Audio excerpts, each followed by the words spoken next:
గారిని పల్లారాజేశ్వర రెడ్డి గారికి ప్రత్యేకంగా ఆహ్వానించి మన పార్టీ ఆఫీసులో ఆ రోజు సన్నాహ కార్యక్రమానికి ఇస్తే కేటీఆర్ గారు ఆ రోజు మీరందరూ సర్పంచులు హైయెస్ట్ మెజార్టీ గెలిచి నాకు బహుమతికి ఇవ్వాలంటే పల్లారాజేశ్వర రెడ్డి గారు, దయాకర్ రావు గారు, రాజయ్య గారు ముగ్గురు జనగాం జిల్లాలో అత్యధిక సర్పంచ్లను గెలిపించి ఈ రోజు కేసీఆర్ కు బహుమతికి ఇచ్చారు. కొందరు కొంచెం కాంగ్రెస్ బాడకోగాళ్ళు సోషల్ మీడియాలలో ఏం మాట్లాడుతున్నారు, కేటీఆర్ది ఐరన్ లెగ్ అంటున్నారు. నా కొడుకులారా చూడండి సర్పంచ్లు ఎట్లా గెలిపించిండో, ఇది గోల్డెన్ లెగ్ ఐరన్ లెగ్. ఇప్పుడు చెప్పండి రా నా కొడుకులారా, మేము ఇన్ని రోజులు ఏమి మాటలు అనకుండా మంచిగా మాట్లాడుతున్నాం. మీరు కేసీఆర్ గారిని తిరుగుతున్నారు కాబట్టి తెలంగాణ తెచ్చిన కేసీఆర్ ని మీరు ఎన్ని మాటలు అంటుంటే ఇన్ని రోజులు భరించాం. ఇక ఎవరము భరించే పరిస్థితుల్లో లేము. కేటీఆర్ గారు ఒక రోజు చెప్పారు, మీరు మాటలతో చెప్తే మేము రాళ్లతో కొడతామని చెప్పిండు.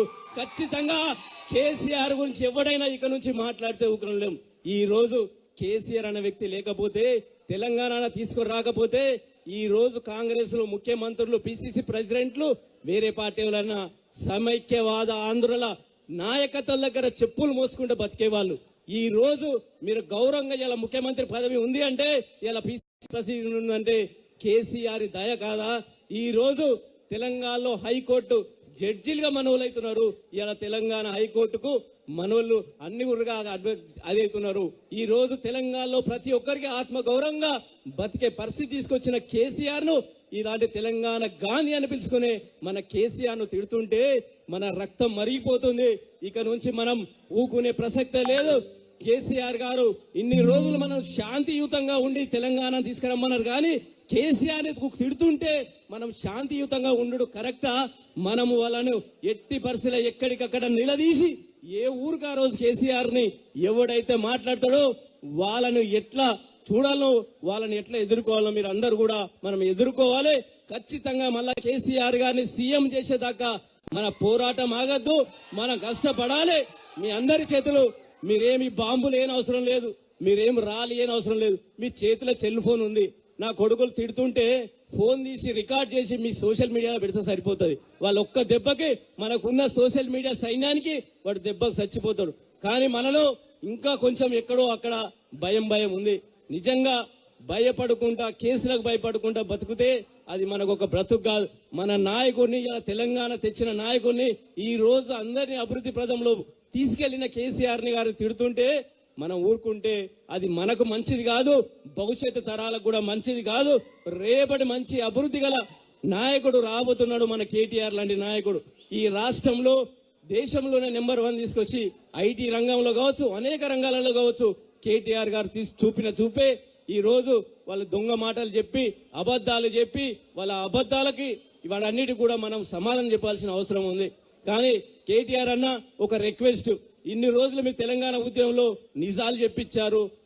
తెలంగాణ గవర్నమెంట్ వచ్చినాక పని చేయాలి, అబద్ధాలు చెప్పొద్దు, ప్రజలకు మంచి చేయాలని నేర్పించారు. కానీ నేనేమంటున్నానంటే వాళ్ళు అబద్ధాలు చెప్పి అది చేస్తారు కాబట్టి ఇక నుంచి మాకు కూడా అబద్ధాలు నేర్పియండి అన్న. మేము కూడా అబద్ధాలు చెప్తేనే వాడు ఏతట్టున్నారు. నిజంగా వాళ్ళ అబద్ధాలకు అబద్ధాలు, మీరు మంచి చేయాలి, మంచి చూడాలి అని మీరు నేర్పించారు. కానీ నా కాంగ్రెస్ వాళ్ళు అబద్ధాలతోటి మన మంచిని కూడా అబద్ధమే నిజం అన్నట్టు, నిజాలు మనం చేసిన దాన్ని కూడా వాళ్ళ అబద్ధాలే నిజమేటట్టుగా చేస్తున్నారు. కాబట్టి మనం కూడా చేసిన పనిని మనందరం కూడా మళ్ళా కూడా ఒక్కసారి కేసీఆర్ గారు చేసిన అభివృద్ధిని కూడా గుర్తు చేయాలని తెలియజేస్తూ, మళ్ళా రేపు మున్సిపల్ ఎలక్షన్లు వస్తున్నాయి. మళ్ళా కేటీఆర్ అన్న వచ్చిండు. మళ్ళా జనగాం, పాలకుర్తి, స్టేషన్ గన్పూర్ ఒక మున్సిపాలిటీలు గెలిపించి మళ్ళా అన్నకు బహుమతిగా వేయాలని మీ అందరు ఇదే విధంగా కృషి చేసి 4 మున్సిపాలిటీలను గెలిచి ఆయనకు బహుమతిగా వేయాలని కోరుకుంటూ, మళ్ళా మీకు లాస్ట్ టైం కూడా నేను లోకల్బడి ఎమ్మెల్సీగా ఉండే అప్పుడు కూడా అన్ని మున్సిపాలిటీలలో ఉమ్మడి వరంగల్ జిల్లా మున్సిపాలిటీ అన్నిటిలో కూడా ప్రతి వార్డు మెంబర్ కి నేను 5 లక్షల రూపాయల నా ఫండ్ ఇవ్వడం జరిగింది. మళ్ళీ కూడా మీరు అన్ని మున్సిపాలిటీకి వెళ్ళండి. పల్లారాజేశ్వర రెడ్డి గారు, స్టేషన్ గన్పూర్ అన్న, దయాకర్ అన్న వాళ్ళకు పైసలు ఇవ్వమండి. నాకు వచ్చేటువంటి ఫండ్ ఖచ్చితంగా 5 లక్షల రూపాయలు మళ్ళా ఇస్తానని తెలియజేస్తూ, అదేవిధంగా మొన్న పల్లన్న ఒక రిక్వెస్ట్ చేశారు. నర్మెట్ట మండలం సంబంధించి సర్పంచ్ల ఎలక్షన్లప్పుడు కొన్ని కుట్టు మిషన్ ట్రైనింగ్ ఇచ్చినామన్నా అది కొంచెం కంప్లీట్ చేయాలని అడిగిండు. పుల్లా గారి విజ్ఞప్తి మేరకు ఖచ్చితంగా ఫిబ్రవరి 17వ తారీఖు కేసీఆర్ గారి బర్త్డే రోజు ఖచ్చితంగా ఇస్తా అని తెలియజేస్తూ నాకు ఈ అవకాశం ఇచ్చినందుకు ధన్యవాదాలు.